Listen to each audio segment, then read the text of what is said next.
اکثر رات کے وقت سردیوں کی راتوں میں بلیوں کے رونے کی آوازیں آتی ہیں جن کو سن کے لوگ خوفزدہ ہو جاتے ہیں، لیکن بہت کم لوگ جانتے ہیں رات کو روتی ہوئی بلیاں آپ کو کروڑ پتی کر سکتی ہیں۔ بلیوں کے اندر بے شمار راز پوشیدہ ہیں۔ آپ کو ان رازوں کے بارے میں بتانے جا رہے ہیں۔ ان رازوں میں سے ہر راز حیران کن ہے۔ اللہ پاک قرآن پاک میں فرماتا ہے غور کرو، کیونکہ غور کرنے والوں کے لیے بہت ہی نشانیاں پوشیدہ ہیں جو اہل نظر والے جانتے ہیں کہ اللہ کی مخلوق میں بہت ہی راز پوشیدہ ہیں۔ اللہ کی مخلوق میں سے کچھ اللہ کی بہت پسندیدہ ہیں، بعض مخلوقات اللہ کو عزیز نہیں ہیں، جیسے کہ چھپکلی حضور پاک نے پہلے ہی وار میں مار دینے کا حکم دیا ہے۔ چھپکلی کے علاوہ کوے کو بھی مار دینے کی اجازت ہے، کیونکہ کوا ایک مکار جانور ہے۔ کوا شیطان کا دوست ہے، کوا انسان کا دشمن ہے۔ اسی طرح بات کی جائے تو مینڈک کو مارنے یا تکلیف دینے سے منع فرمایا ہے ہمارے حضور پاک صلی اللہ علیہ وسلم نے، جس کی وجہ یہ بتائی جاتی ہے کہ مینڈک دن رات اللہ کی حمد و ثنا کرتا ہے۔ ہم بات کر رہے تھے بلیوں کی۔ بلی بہت ہی فائدہ مند ہے۔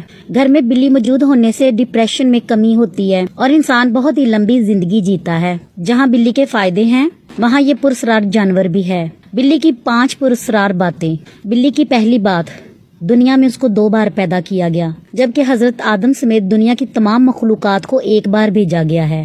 روح زمین پر بلیاں اس وقت بھی پائی جاتی تھی جب آدم علیہ السلام کو دنیا پہ نہیں بھیجا گیا تھا۔ کہتے ہیں حضرت آدم علیہ السلام کے آنے سے پہلے بھی بلیاں زمین پر موجود تھیں۔ زمین پر تب جنات موجود تھے۔ جنات کی جو سب سے بڑی طاقتور رانی تھی اس کو بلیاں بہت پسند تھیں۔ اس کے محل میں ہر طرف بلیاں ہی بلیاں گھومتی تھیں۔ کیونکہ جنات کی رانی کو بلیاں بہت پسند کرتی تھی، اس لیے جنات بھی سب بلیوں کو بہت پسند کرتے تھے۔ لیکن جب حضرت آدم کو زمین پر بھیجا گیا تو زمین سے جنات کی حکومت کو ختم کر دیا گیا۔ اللہ کی طرف سے جنات کو حکم دیا گیا کہ آج سے جنات ویرانے اور پہاڑوں میں رہیں گے، جبکہ انسان میدانوں میں رہیں گے۔ لیکن حکومت ختم ہونے سے پہلے جنات کی رانی نے بلیوں سے وعدہ کیا، اگر کوئی انسان بلیوں کو تکلیف یا نقصان پہنچائے گا یا تنگ کرے گا تو جنات آ کر ان سے بدلہ لیں گے۔ اور دوبارہ بلیوں کو حضرت نوح علیہ السلام کے دور میں پیدا کیا گیا۔ حضرت محمد صلی اللہ علیہ وسلم کو بلیاں بہت پسند تھیں اور مارنے سے منع فرمایا تھا۔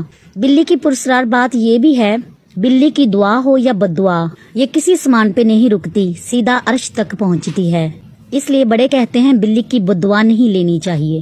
شیطان بلی سے ڈرتا ہے پر نفرت نہیں کرتا، یعنی بلی واحد مخلوق ہے جس سے رحمان بھی پیار کرتا ہے اور شیطان بھی۔ اب بات کرتے ہیں رات کو روتی ہوئی بلی آپ کو کروڑ پتی کیسے بنا سکتی ہے۔ ایک رونا وہ جو 2 بلیاں روتی ہیں وہ یوں ہی روتی ہیں۔ ایک وہ رونا ہوتا ہے جو وہ اکیلی بیٹھ کے روتی ہے، وہ بلی کا رونا ہوتا ہے جو وہ اکیلی بیٹھ کے روتی ہے اور پھر آوازیں نکالتی ہے۔ اس کا مطلب یہ ہوتا ہے وہ یا بھوکی ہے یا اس کو سردی لگ رہی ہے۔